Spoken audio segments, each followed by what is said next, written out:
Hi guess, good morning. നമ്മളിന്ന് കാണുന്നത് ഒരു ചീരയാണ്. ഇതിനെ പല സ്ഥലത്തും പല പേരിലാണ് അറിയപ്പെടുക. എന്തായാലും നിങ്ങൾക്കറിയുന്ന പേരുകൾ അടിയിൽ കമൻ്റ് ഇടണമെന്ന് ഞാൻ അപേക്ഷിക്കുന്നു. കാരണം വെച്ചിട്ടുണ്ടെങ്കിൽ ഇത് ഞാൻ ആദ്യമൊക്കെ മണ്ണുത്തിയിൽ ജോലി ചെയ്യുമ്പോൾ ഇത് അവിടെ നിന്ന് മേടിച്ചു കൊണ്ടുവന്നുണ്ട്. ഇപ്പോഴും നമ്മുടെ ഇവിടെ ഇത് ഉപയോഗം വളരെ കുറവാണ്. പക്ഷെ ഇതറിയാവുന്നവർ ഇതൊരുപാട് ഉപയോഗിക്കുന്നുണ്ട്. കാരണം വെച്ചാൽ ഒരുപാട് ഔഷധ ഗുണങ്ങളും പ്രോട്ടീൻ, വിറ്റാമിൻസ്, കാർബോഹൈഡ്രേറ്റ് അങ്ങനെ ഒരുപാട് ധാതു ലവണങ്ങൾ അടങ്ങിയിട്ടുള്ള ഒരു ചീരയാണിത്. അപ്പോൾ ഈ ചീര വയ്ക്കുന്ന വിധമാണ് ഞാൻ നിങ്ങൾക്ക് കാണിച്ചു തരുന്നത്. ഇപ്പോൾ ചീര വയ്ക്കാൻ പ്രത്യേകിച്ച് വിധത്തിൻ്റെ കാര്യമൊന്നുമില്ല. കാരണം വെച്ചാൽ ചീര എടുക്കണു, പക്ഷേ ഇവിടെ ചോറ് ഇങ്ങനെ കാലായിക്കൊണ്ടിരിക്കുന്നുണ്ട്. കുറച്ച് നേരം നേരത്തെ വെച്ചേക്കാണ്. റീല് പഴയ പോലെ തന്നെ കയറി വന്നിട്ടുണ്ട്.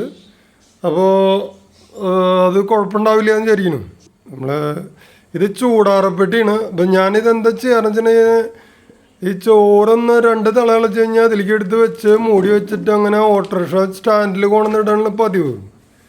എന്നിട്ട് കുറച്ച് കഴിഞ്ഞ് വന്ന് നോക്കി കഴിഞ്ഞ് കഴിഞ്ഞാൽ ആൾ ചോറ് അടിപൊളി ചൂടോടുകൂടിയിട്ട് കഴിക്കാൻ പറ്റുന്ന ഒരു അടിപൊളി ഒരു സിസ്റ്റമാണ്. ഇത് പയർ മുളപ്പിച്ചിട്ട് അതിനൊക്കെ ഇടയ്ക്ക് കറി വെച്ചിട്ട് കഴിക്കും. അത് നമ്മുടെ സൗന്ദര്യത്തിൻ്റെ രഹസ്യം ഇതൊക്കെയാണ് കേട്ടോ.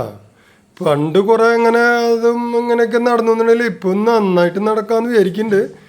അപ്പോൾ ഫോളോ മീ. എൻ്റെ പിന്നാലെ വന്നു കഴിഞ്ഞ് ഞാൻ കഴിക്കുന്ന ഐറ്റംസുകളും അങ്ങനെയുള്ള കാര്യങ്ങളൊക്കെ കാണിച്ചു തരാൻ പറ്റുമെന്ന് എനിക്ക് തോന്നണം കേട്ടോ. ഇപ്പം എല്ലാവരും അങ്ങനെ തന്നെ ആവണമെന്ന് പറയില്ല. ഇപ്പം എന്താണെങ്കിൽ ഇപ്പോൾ അതെടുത്ത് അങ്ങനെ ചൂടാറപ്പെട്ടിയിൽ വെച്ചു. അപ്പോൾ ചോറൊക്കെ ആയി. ഇനിയിപ്പോൾ നമ്മളിപ്പോൾ ഇത് എങ്ങനെ അരിയണതാണ് കാണിച്ചു തരുന്നത്. പ്രത്യേകിച്ചൊന്നുമില്ല.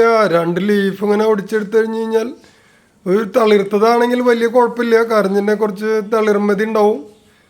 അപ്പോൾ അത് ഇങ്ങനെ പിടിച്ച് പൊട്ടിച്ച് കഴിഞ്ഞ് കഴിഞ്ഞാൽ നമുക്കത് ഒന്ന് അരിഞ്ഞു കഴിഞ്ഞ് കഴിഞ്ഞാൽ ക്ലിയറായി. മൂത്ത ഇല എടുക്കണം നിർബന്ധമില്ല. തളിരാണെങ്കിൽ കുറച്ച് നല്ലത്. ഇത് പൊട്ടിക്കുന്ന സമയത്ത് നമ്മളിത് പലരും ഒരു പശ പോലെ വരും. ഈ ഇല പൊട്ടിക്കുമ്പോഴേ ഒരു പശ വരുമ്പോൾ നമ്മുടെ മലയാളികൾ അല്ലെ പൊതുവെ ഞാനിപ്പോൾ അറിയുന്ന ആൾക്കാരുണ്ട്, അവർ പറയും ഈ പശ വരണ കാരണം നമുക്കെന്തോ ഇത് ചീരയായിട്ട് തോന്നിക്കണില്ല എന്നൊക്കെ അവർ പറയും. ഞാൻ അറിഞ്ഞ ആൾക്കാരൊക്കെ അങ്ങനെ പറയും. ഞാൻ പറയാറുണ്ട് അത് നോക്കണ്ട, ഇത് നല്ല ഇതിൻ്റെ പേര് ഞാൻ ഒന്നുകൂടിയും നിങ്ങൾക്ക് പറഞ്ഞു തരുന്നതായിരിക്കും. അപ്പോൾ യൂട്യൂബൊക്കെ ആണെങ്കിൽ ഒന്നൊരു സെർച്ച് ചെയ്ത് കഴിഞ്ഞാൽ കിട്ടും. കാരണം വെച്ചാൽ ഇത് നമ്മൾക്ക് വളരെ റയറായിരുന്ന ഒരു സാധനമായിരുന്നു.